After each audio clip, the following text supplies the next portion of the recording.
you were in a 7-year relationship, man. That's a long time to be in like a committed situation. I'm assuming it was a committed situation. It was committed to a certain extent where the time was being kept. Yeah. So being in a situation not long and then having to move on, like in my field, a lot of people struggle with that. And I spoke about this recently. Like a lot of guys crash out.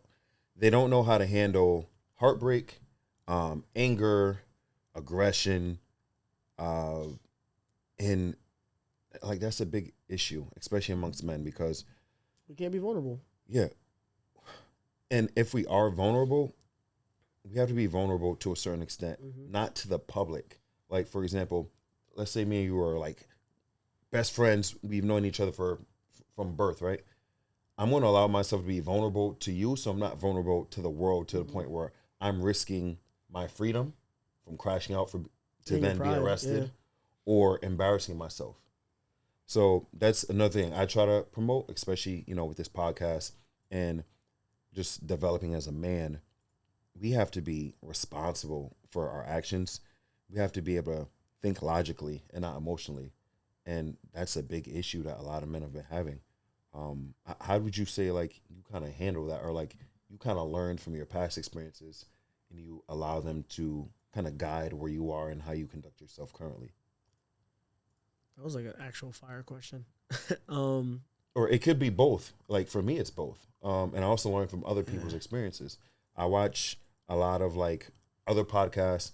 I watch a lot of like stories people share when they say, "Hey, I was in this relationship. It didn't work out. I did this. I crashed out. I lost my freedom. I lost my job. I turned to alcohol, drugs, and eventually, for some people, it makes them stronger. mhm.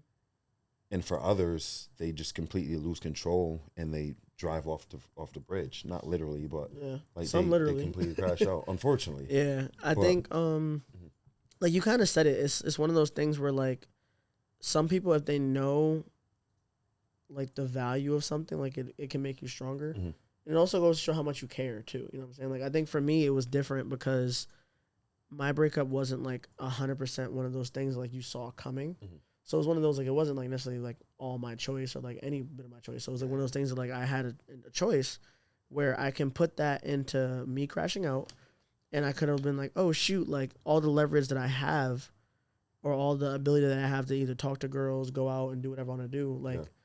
I can finally do that now, right? It's like, oh, like you're not in a relationship no more. So like now use the motion that you've had for the Mhm. last 3 years. But I How, think that how'd you respond? So like a lot of guys, again, they'll either crash out, they'll blow this girl up. A lot of guys will say, "Hey, you know what? I'm gonna go entertain as many women as possible."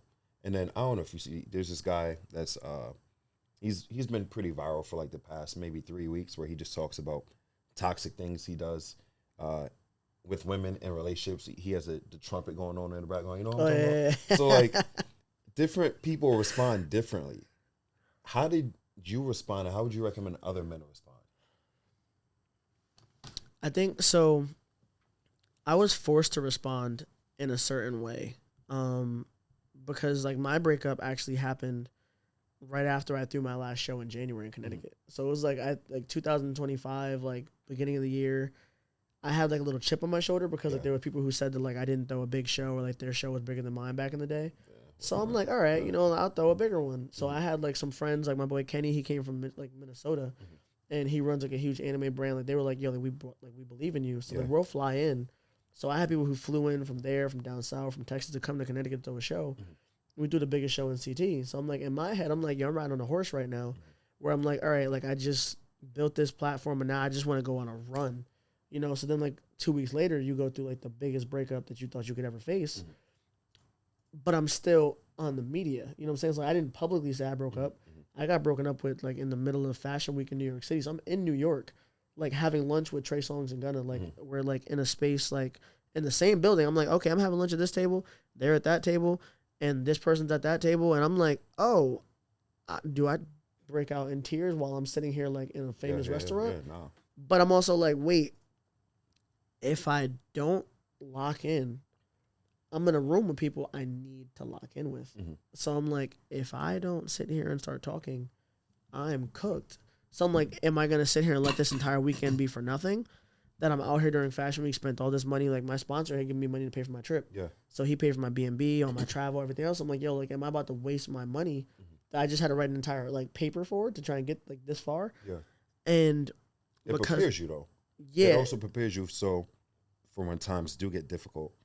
And I went through this before. You know what I'm saying? So it's like I'm like, yo, character development. But in my head, I also didn't think it was completely over.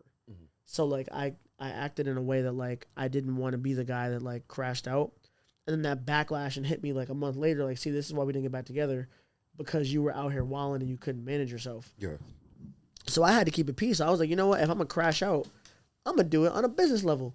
So now I'm sitting here like I went to Jersey. I met the Creators Market team. I went to Texas with the Houston Creators Market team, which then I later on found out it was the same team. So it was like, but I went to learn as much as I could, and meet as many people as I could. So I think I went on like a run for I was out of Connecticut for almost 3-4 months. Sheesh.